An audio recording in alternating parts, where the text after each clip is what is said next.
quinto capítulo do tratado da verdadeira devoção à Santíssima Virgem.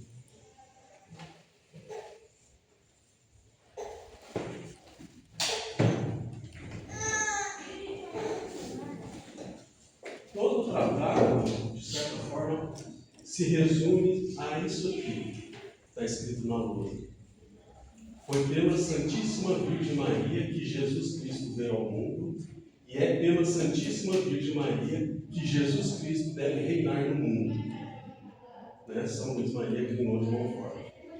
Reinar no mundo. Aí, esse mundo a gente pode interpretar sobre três aspectos. Um mundo menor, um mundo pequenininho, que é a nossa alma, o nosso interior.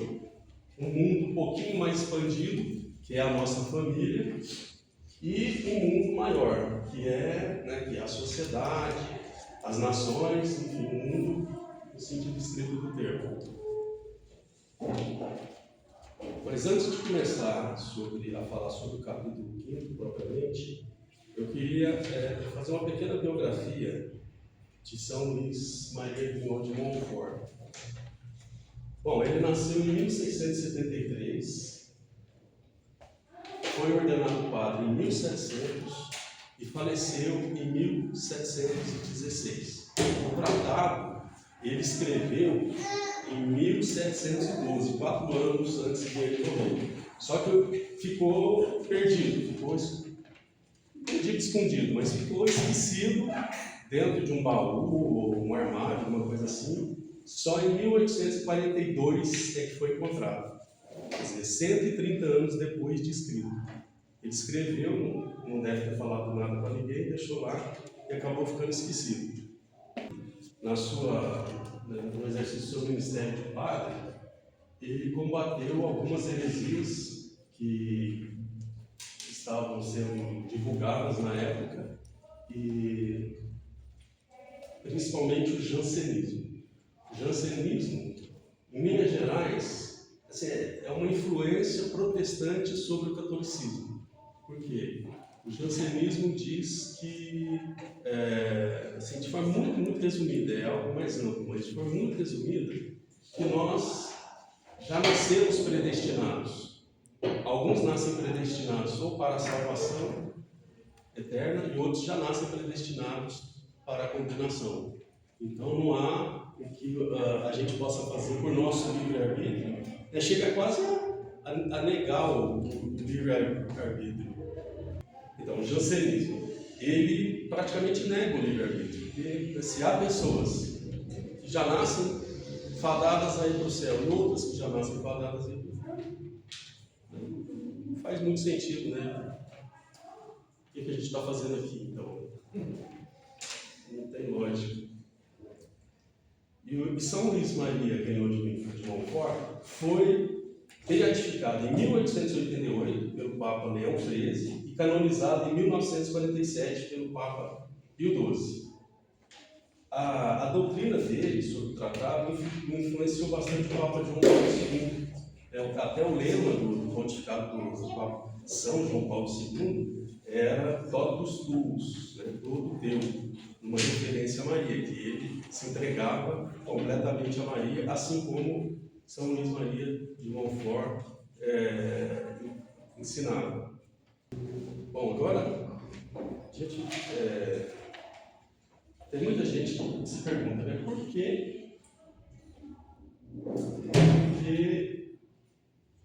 essa devoção toda que a gente tem por Maria, né, é algo, para muitos, desarrazoável. Inclusive, ele mostra aqui alguns que criticam severamente os protestantes, já naquela época, né, porque ele viveu depois da Revolução ou da Reforma Protestante.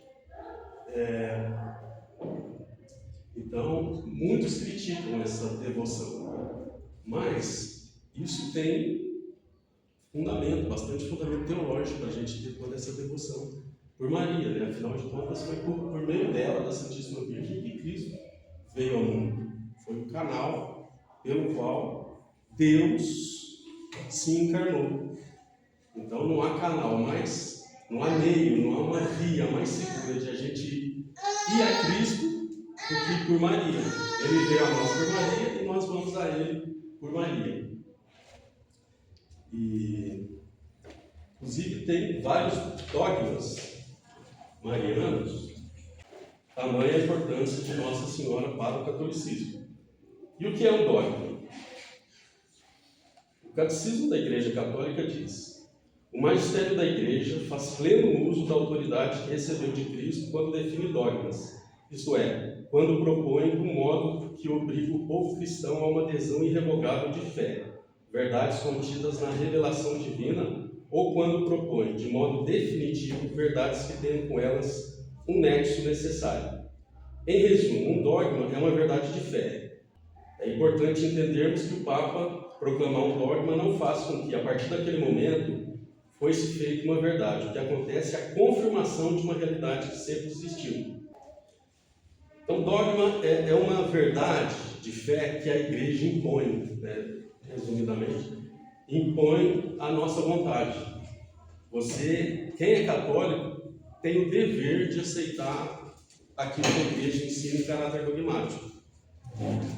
Nem tudo que a Igreja ensina tem caráter dogmático, mas aquilo que tem caráter dogmático tem efeito vinculante, a gente tem que obedecer. E a respeito de Maria, são 4 os dogmas. O primeiro deles foi proclamado no século V, que Maria é mãe de Deus. Já naquela época havia, como ainda há hoje entre algumas seitas, principalmente protestantes, a ideia de que Maria, Deus não pode ter mãe, né? Então Maria não é mãe de Deus. Mas aí lá no século V, o primeiro dogma mariano, para poder colocar uma patical nessa discussão, é que Maria é sim mãe de Deus. Tem até aquela passagem no Evangelho de São Lucas, capítulo 1, versículo 43, em que Nossa Senhora visita sua prima Santa Isabel. Santa Isabel, inspirada pelo Espírito Santo, diz: como posso merecer que a mãe do meu Senhor venha me visitar? Quer dizer, Deus ali falando pela boca de Santa Isabel que Maria era mãe dele, Senhor, ou seja, Deus. Então esse é o primeiro dogma. O segundo dogma foi proclamado no século VII, que é a virgindade perpétua de Maria. Maria é virgem desde antes, durante e depois do parto de Nosso Senhor. O terceiro dogma foi proclamado em 1854 pelo Papa Pio IX, que é o dogma da Imaculada Conceição. Maria foi preservada da mancha do pecado original. Aqui costuma ter muita dúvida. Muita gente pensa, eu inclusive já cometi esse erro, depois me corrigi, de que a Imaculada Conceição se refere à concepção de Cristo no seio da Virgem Maria, mas não é. Quando a gente fala em Imaculada, dogma da Imaculada Conceição, é Maria, que foi concebida no seio da mãe dela, Santa Ana, né? No seio da mãe dela, desde a concepção, isenta do pecado original. Então, Maria foi concebida sem pecado. Então, ela é, inclusive, lá em Lourdes, ela se apresenta a Santa Bernadette como sendo a Imaculada Conceição.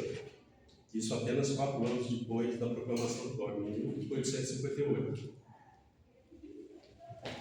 E o último foi proclamado, inclusive, é o último dogma proclamado pela Igreja, que é de 1950, no pontificado de Pio XII, a Assunção de Maria, ou seja, Maria foi assunta ao céu de corpo e alma, já antecipando o que vai acontecer conosco no final dos tempos. Vamos voltar, né, a ter um corpo também. Maria, como não teve pecado, não faria sentido ela, o corpo dela, passar pelo corpo, por aquilo que o corpo dos pecadores passa. E há um quinto dogma, há uma quinta realidade que alguns querem que se torne dogma, que é Maria corredentora. Maria como mediadora universal, que seria um dogma, se viesse a proclamar. Dizem que o Papa Bento XVI queria proclamar esse dogma, mas aí o convenceram a não fazer isso, para não abalar as relações da Igreja Católica com os protestantes, por causa do ecumenismo, né, da aproximação da Igreja Católica com as igrejas não católicas. Ele queria proclamar esse dogma de que Nossa Senhora é medianeira universal, né, intercessora universal, mas isso não foi feito. Mas quem sabe será o quinto dogma mariano, se vier. A gente não pode esquecer, né, sobre a importância de Maria, que os dois primeiros milagres de Cristo ocorreram através dela. A gente pensa, né, que o primeiro milagre é a transformação da água em vinho. Não é. Esse foi o segundo milagre.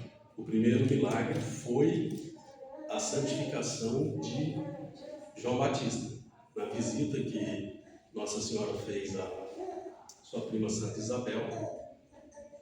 Quando Santa Isabel ouviu a voz de Nossa Senhora, o menino se mexeu no ventre dela, e ali, ele que tinha sido concebido, ele, São João Batista, que tinha sido concebido com a mácula do pecado original, ali ficou livre do pecado original. Então esse foi o primeiro milagre, ter livrado São João Batista do pecado original. Então, São João Batista não é como Nossa Senhora, Nossa Senhora desde a concepção foi isenta do pecado original. São João Batista não, ele foi concebido com pecado original, mas graças a essa intervenção de Cristo, né, com Maria, ele foi liberto do pecado original antes de nascer. Então ele nasceu sem pecado original, embora não tenha sido concebido sem ele. E o segundo milagre, o milagre das bodas de Caná, a pedido de Maria. A homilia diária do Padre Paulo Ricardo é muito interessante. Eu não sei se vocês têm o hábito de ouvir homilias diárias. Eu não sei que eu saia de casa na pressa, mas normalmente eu não saio de casa sem ouvir a homilia do Padre Paulo Ricardo. São muito boas. Essa homilia de hoje tem tudo a ver com o que a gente está falando aqui. O Evangelho de hoje sábado, não amanhã, não da missa de amanhã, é o seguinte: naquele tempo, enquanto Jesus falava, uma mulher levantou a voz no meio da multidão e lhe disse: Feliz o ventre que te trouxe e os seios que te amamentaram. Jesus respondeu: Muito mais felizes são aqueles que ouvem a palavra de Deus e a colocam em prática.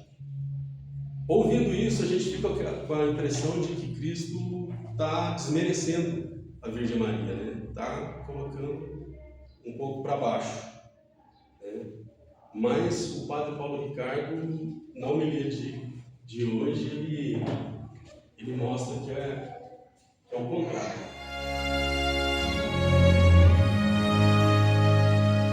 Em nome do Pai, do Filho e do Espírito Santo. Amém. Meus queridos irmãos, minhas queridas irmãs, nós estamos no sábado, e o sábado é sempre um dia dedicado à Virgem Maria.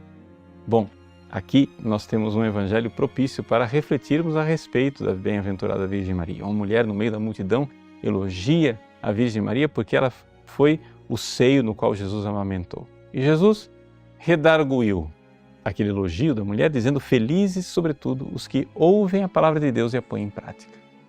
Ou seja, na realidade, Jesus está recordando qual é a verdadeira felicidade de Maria, que é ter acreditado na palavra de Deus. Você vai dizer: padre, isso é uma forçação de barra. Os protestantes não interpretam assim, porque eles acham que é o contrário, que aqui Jesus está simplesmente dizendo que Maria é uma mulher como outra qualquer. Bom, mas vamos colocar as coisas no contexto. Nós estamos aqui no capítulo 11 do Evangelho de São Lucas. Se você for olhar os primeiros capítulos do Evangelho de Lucas, Lucas está coalhado de elogios à Virgem Maria. o anjo que elogia a Virgem Maria diz, Ave, cheia de graça. Depois ele leva a Virgem Maria até Isabel e Isabel diz, bendita és tu entre as mulheres. E no próprio hino do Magníficat de Nossa Senhora diz, o poderoso fez em mim maravilhas. Mas ali, naquele momento da visitação a Isabel diz exatamente uma frase parecida com esta de Jesus. Ele diz, bem-aventurada aquela que acreditou, porque se realizará aquilo que o Senhor profetizou. Bom, então, colocando no contexto, se aqueles elogios do início do Evangelho ainda valem, na verdade, esse elogio de Jesus é para a sua mãe bendita. E é por isso que nós a chamamos de bem-aventurada, ou seja, a felicidade de Maria de crer. Gostaria de lembrar uma coisa, nós estamos no sábado. E o que é que o sábado tem a ver com Nossa Senhora? Bom, antes de tudo tem a ver no fato que, como domingo é o dia de Jesus, o dia do Senhor, Maria é a estrela d'alva que anuncia o grande sol, então é aquela que precede, o sábado precede o domingo, portanto o sábado é dedicado à Virgem Maria. Mas existe uma outra coisa, mais importante ainda. É o fato de que na Sexta-feira Santa, a Igreja como um todo parece ter fracassado. Ou seja, na sexta-feira, todos abandonam Jesus e quando aquela pedra finalmente rola sobre o túmulo de Cristo, parece que a fé desapareceu da face da terra. Até mesmo João e as mulheres que estavam ali ao redor da cruz vacilaram na fé. E vacilaram tanto que eles, no domingo de manhã, correm para o sepulcro. Correm para o sepulcro para procurar entre os mortos Jesus. Por quê? Porque não haviam acreditado na profecia de Cristo que falava da sua ressurreição. Então as mulheres foram lá para o túmulo esperando encontrar um cadáver. João e Pedro foram lá para o túmulo esperando encontrar um cadáver. Ou seja, todos aqueles que perseveraram até o fim, João e as mulheres que estavam lá ao pé da cruz, na última hora, no sábado santo, vacilaram e a fé sumiu. Mas a fé continua existindo num coração, o coração de Maria. Não é impressionante, não é extraordinário o fato de que Maria, a Mãe Santíssima de Nosso Senhor, não correu para o túmulo no domingo de manhã? Por que que ela, como mãe premurosa, não fez isto? A gente vê lá naquele filme da Paixão do Cristo, de Mel Gibson, Maria que corre para acudir Jesus que cai, que tomba debaixo do peso da cruz. Não seria natural que no domingo de manhã, aquela mãe também, cheia de zelo, de afeto e de amor, corresse às pressas para o túmulo de Cristo? Mas Maria não correu. Maria não correu, por quê? Porque ela sabia que ele não estava ali. Porque no sábado santo, a fé resistiu e continuou existindo no único coração. O coração crente do sábado santo é a Virgem Maria. É como se a igreja tivesse sido reduzida no sábado santo à Virgem Maria. Uma reductio in Mariam. A igreja ficou ali reduzida a ela. Portanto, Maria, identificada com a igreja, é o princípio eclesiológico da Virgem Maria. Isso deve nos servir para o nosso incentivo espiritual de nós realmente pedirmos a ela, a bem-aventurada porque acreditou e que ouviu a palavra e a colocou em prática, nos ensine o caminho da fé, o caminho de termos uma fé ainda mais arraigada, uma fé ainda maior. Nós sempre podemos crescer na fé. E Maria, nesse sábado, como em todos os sábados de nossa vida, poderá rezar por nós, pecadores, agora que precisamos de mais fé, para que um dia, com ela no céu, possamos ser chamados de bem-aventurados. Bem-aventurados os que acreditaram. Deus abençoe você. Em nome do Pai, do Filho e do Espírito Santo. Amém. Eu acho que dispensa comentário, né? A homilia do Padre Paulo Ricardo é sempre muito enriquecedora.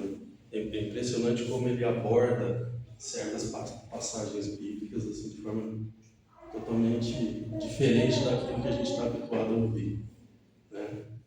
Um texto em que Cristo parece diminuir Maria, quando ele explica, ele mostra que na verdade ele está exaltando a mãe dele. Bom, mas vamos agora então passar para a análise do capítulo 5 do tratado da verdadeira devoção à Santíssima Virgem. Como eu disse, disse, né, todo o tratado se resume nessa frase aqui, que está em destaque lá em amarelo. Foi pela Santíssima Virgem Maria que Jesus Cristo veio ao mundo, e é pela Santíssima Virgem Maria que Jesus Cristo é reinar no mundo. São Luís já começa o tratado dele com essa frase. É a primeira coisa que está escrito logo na introdução do tratado. E o capítulo 5 que nós vamos ver fala dos motivos que nos recomendam esta devoção. Primeiro motivo: esta devoção nos põe inteiramente a serviço de Deus. Foi Cristo quem primeiro se entregou totalmente a nós por amor. Assim, a justiça e a gratidão exigem que lhe demos tudo o que pudermos, sem reserva, sendo generosos para com Ele, por meio de Maria, né? Experimentaremos mais ainda a sua liberalidade durante a vida, na hora da morte e por toda a eternidade. Uma crítica que São Luís faz aqui nesse eu acho que a maioria deve ter um tratado, seja nesse formato ou no formato menor, mas nessa parte, no meu aqui está na página 90 e 91, São Luís faz uma crítica de que muitas congregações, muitas ordens marianas que já existiam naquele tempo, falavam de Maria, veneravam Maria, mas não da forma como ele propõe aqui, porque ele propõe uma total entrega do nosso ser para Maria, de modo que tudo que nós fizermos, mesmo as menores coisas, quando a gente está no trabalho, quando a dona de casa está fazendo ali um serviço doméstico, preparando a comida, alguma coisa assim, tudo, e o sofrimento que nós temos, tudo isso colocado nas mãos de Maria, nós devemos colocar tudo isso integralmente nas mãos de Maria. Nós devemos viver e fazer tudo por Maria, tendo em vista o seu Filho Jesus. O segundo motivo é que esta devoção nos leva a imitar o exemplo dado por Jesus Cristo e a praticar a humildade. Assim como Cristo foi submisso e obediente à Virgem Maria, nós também devemos fazer o mesmo. Além disso, servindo-nos da mediação da Santíssima Virgem, reconhecemos que somos indignos e incapazes de, por nós mesmos, aproximar-nos da majestade infinita de nosso Senhor. De todas as virtudes, a que Deus mais ama é a humildade. Deus resiste aos soberbos, mas dá sua graça aos humildes. Está lá na carta de São Tiago, capítulo 4, versículo 6. Pois é, a humildade, o pecado que Deus mais abomina é a soberba. Inclusive, foi o pecado responsável pela queda de Lúcifer. São Luís diz aí que Deus Todo-Poderoso, Deus que, o Senhor do céu e da terra, para dar o exemplo para a humanidade, ele humildemente, ele adotou uma atitude humilde e veio até nós como uma criança, como todo mundo vem, né? A diferença é que não foi numa relação normal entre um casal, foi por obra do Divino Espírito Santo, mas ele nasceu, foi concebido no seio de uma mulher, ficou ali 9 meses em gestação e passou por todas as fases que um ser humano faz, pelas quais um ser humano passa. E é isso, até os 30 anos e tal, vivendo ali com São José, a Virgem Maria, sendo obediente, né? São Luís ressalta muito essa obediência de Cristo, de Jesus, à Virgem Maria.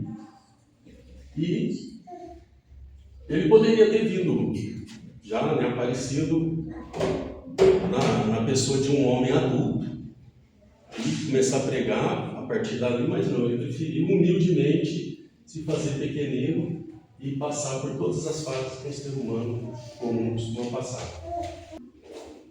Terceiro motivo: Esta devoção nos proporciona as boas graças da Santíssima Virgem. Vendo que alguém se lhe entrega totalmente, a Santíssima Virgem, Mãe de doçura e misericórdia, entrega-se também inteiramente de um modo inefável a quem tudo lhe dá. Ela o faz imergir, quer dizer, mergulhar no oceano de suas graças, veste-o de seus merecimentos, dá-lhe o apoio de seu poder, ilumina-o com sua luz, abrasa-o de seu amor, comunica-lhe suas virtudes, sua humildade, sua fé, sua pureza, etc. Maria purifica nossas boas obras, embeleza-as e as torna aceitáveis a seu Filho, porque por esta devoção as damos todas a Ele pelas mãos de sua Mãe Santíssima. Ela as purifica de toda mancha de amor próprio e apego que se insinuam imperceptivelmente nas melhores ações humanas. A partir do momento em que elas estão em suas mãos puríssimas e fecundas, essas mesmas mãos, que não foram jamais manchadas pelo pecado e que purificam tudo que tocam, tiram do presente que lhe fazemos tudo que pode torná-lo imperfeito. São Bernardo dizia aos que dirigiam espiritualmente: quando quiserem oferecer qualquer coisa a Deus, tenham o cuidado de oferecê-lo pelas mãos agradáveis e digníssimas de Maria, a menos que vocês queiram ser rejeitados. Acho que foi a Aline que falou aquela história que está aqui, no capítulo 5 mesmo, daquele camponês que vai oferecer uma maçã para o rei, para poder ganhar a amizade do rei, só que aí leva uma maçã assim, suja de qualquer jeito. Aí ele chega lá, bate a porta do castelo e a rainha atende. Aí ela, ele fala que quer entregar para o rei e tal. Ela coloca aquela maçã numa bandeja de prata, numa bandeja de ouro, e dá ali uma embelezada na coisa, limpa, deixa a maçã bonitinha numa bandeja de ouro e leva para o rei. E fala que foi determinado camponês que foi levar para ele, rei. E aí, qual é a chance de ele aceitar nessas condições? Tanto pelo aspecto daquilo que foi entregue, quanto pela dignidade de quem entregou, que é a rainha. Então, a rainha aí, o rei é Cristo, a rainha é a Virgem Maria. O quarto motivo que recomenda a devoção é que essa devoção é um meio excelente de promover a maior glória de Deus. Quase ninguém age com o nobre intuito de promover a maior glória de Deus, apesar de a isso estarmos obrigados, ou porque não conhece em que consiste a maior glória de Deus, ou porque não a quer. Mas a Santíssima Virgem, a quem conferimos o valor de nossas boas obras, sabe perfeitamente em que consiste a maior glória de Deus, e nada faz que não contribua para esse fim. Assim, um perfeito servo dessa amável soberana, que a ela se consagrou inteiramente, pode dizer com segurança que o valor de todas as suas ações, pensamentos e palavras é aproveitado para a maior glória de Deus, a não ser que revogue expressamente a intenção de sua oferta.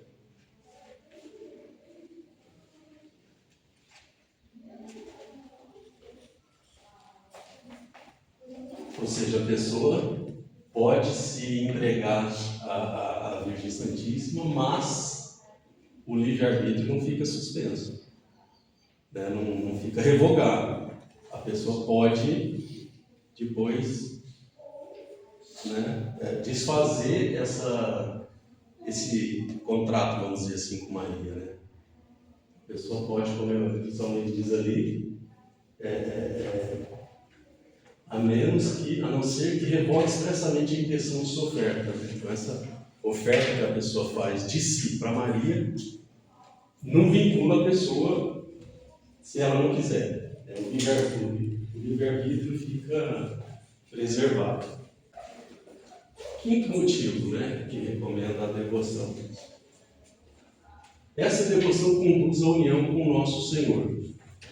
A meta de todo cristão deve ser chegar à união com o nosso Senhor. Esta devoção é um caminho fácil, curto, perfeito e seguro para isso. Fácil. É possível chegar a Jesus Cristo por outros caminhos, mas neles encontramos muito mais cruzes e obstáculos, ao passo que, pelo caminho de Maria, passa-se com muito mais doçura e tranquilidade. Por esse caminho é mais fácil, porque é um caminho que Jesus Cristo abriu quando veio a nós e no qual não há obstáculo que nos impeça de chegar a Ele. Melhor dizendo, obstáculos existirão, como ocorre a qualquer um que deseje se entregar a Cristo.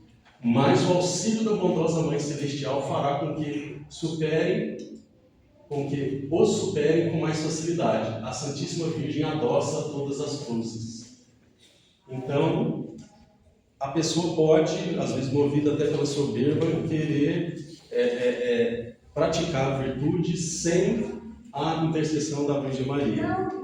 O risco de ela se perder no meio do caminho é maior, por causa das cruzes que vão com certeza aparecer no meio desse caminho.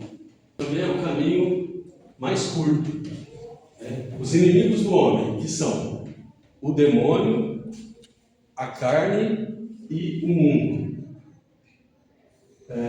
Por carne, a gente deve entender o nosso egoísmo, a nossa concupiscência, o mal que existe em nós, né? Os inimigos do homem hão de querer impedi-lo de se unir a Cristo, mas, apoiado e guiado por Maria, o homem não cairá, não recuará e avançará a passos de gigante em direção a Jesus Cristo. Afinal, Maria é o mesmo caminho que Jesus trilhou para vir até nós, em largos passos e em pouco tempo. É aquela história lá. Cristo veio ao mundo por meio de Maria, então a gente deve voltar a Ele fazendo o mesmo caminho.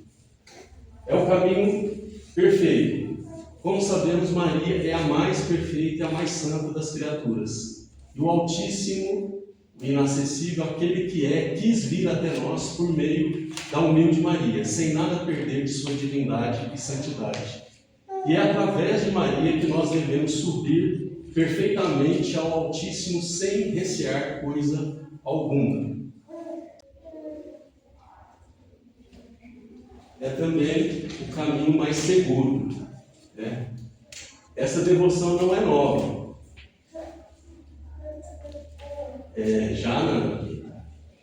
São Luís escreveu o livro em 1712, então no início do século XVIII, já havia vários métodos de entrega à Nossa Senhora, né? Mas esse que ele propõe é o mais seguro, justamente por essa entrega total que ele recomenda que nós façamos. Ele diz lá: onde Maria está, não entra o espírito maligno, e um dos sinais infalíveis de que se está sendo conduzido pelo bom espírito é a circunstância de ser muito devoto de Maria, de pensar nela muitas vezes e de falar com ela frequentemente.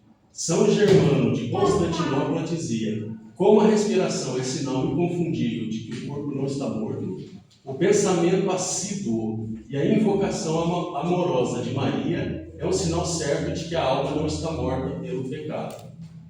Então, quem tem fé em Maria ainda tem salvação, né? Por mais que esteja mergulhado no pecado, se tem fé genuína em Maria, ele pode se regenerar, né? Por intercessão da Virgem Santíssima. O sexto motivo é que esta devoção dá uma grande liberdade interior. Essa liberdade interior é a liberdade dos filhos de Deus, da qual São Paulo nos fala em sua carta aos Romanos, lá no capítulo 8, versículo 21. Pois ela, a criação, também será liberta da escravidão, da corrupção, para participar da liberdade e da glória dos filhos de Deus. Por esta devoção nos tornamos escravos de Jesus Cristo, consagrando-nos todo a Ele nessa condição. E o bom mestre, como recompensa, tira da alma todo escrúpulo e temor servil que a constrangem, escravizam e perturbam. Segundo, ele alarga o coração por uma santa confiança em Deus, fazendo-o considerá-lo como Pai. Terceiro, inspira-lhe um amor terno e filial. Então, na verdade, essa entrega total, essa escravidão a que a gente se sujeita, né, a Maria e e a Cristo, na verdade, é a nossa libertação. Porque nós somos escravos do pecado. E ao nos tornarmos escravos de Cristo por meio de Maria, na verdade, essa é a nossa redenção. Como está lá em Romanos. São 8 os motivos, né? Esse aí é o 7º. Nosso próximo oferece grandes bens desta devoção.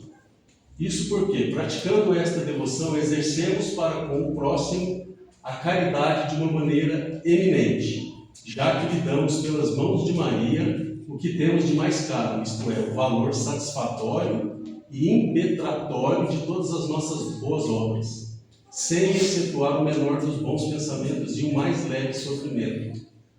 Ao praticar esta devoção, aceitamos que tudo que adquirimos e que havemos de adquirir de satisfações seja, até a hora da nossa morte, empregado conforme a vontade da Santíssima Virgem, a conversão dos pecadores ou a libertação das almas do purgatório. Não é esse o verdadeiro discípulo de Cristo que se reconhece pela caridade?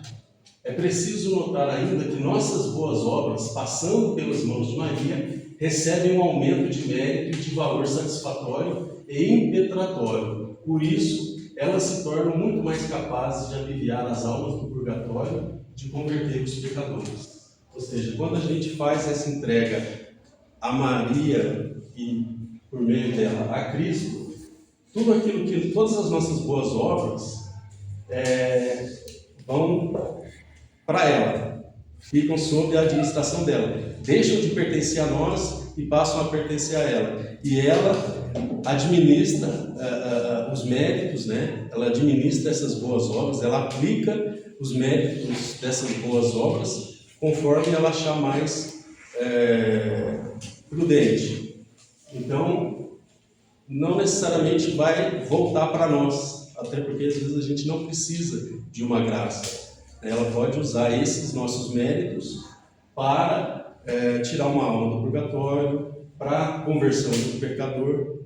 Então é ela quem vai administrar, quando a gente se entrega totalmente a ela. E o 8º e último motivo que recomendo essa devoção é que essa devoção é um meio admirável de perseverança, né? São Luís diz que o motivo mais poderoso, de certo modo, nos induz a esta devoção à Santíssima Virgem é constituir um meio admirável para perseverar na virtude e ser fiel.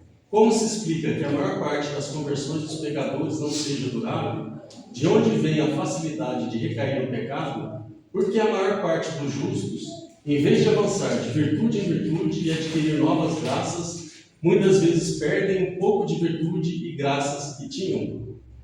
Essa tragédia provém do fato de que o homem, sendo tão corrompido, tão fraco e tão inconstante, confia em si mesmo e crê ser capaz de guardar o tesouro de suas graças, virtudes e méritos. É aquela história, né?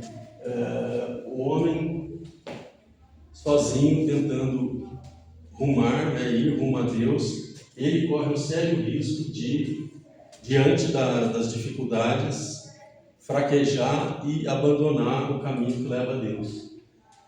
Com a intercessão de Maria, com o apoio de Maria, por meio dessa entrega, por meio dessa devoção, ele vai ter muito mais força para resistir aos obstáculos que vão surgir. Então ele vai ter mais perseverança. E é isso. Esse é o último dos motivos.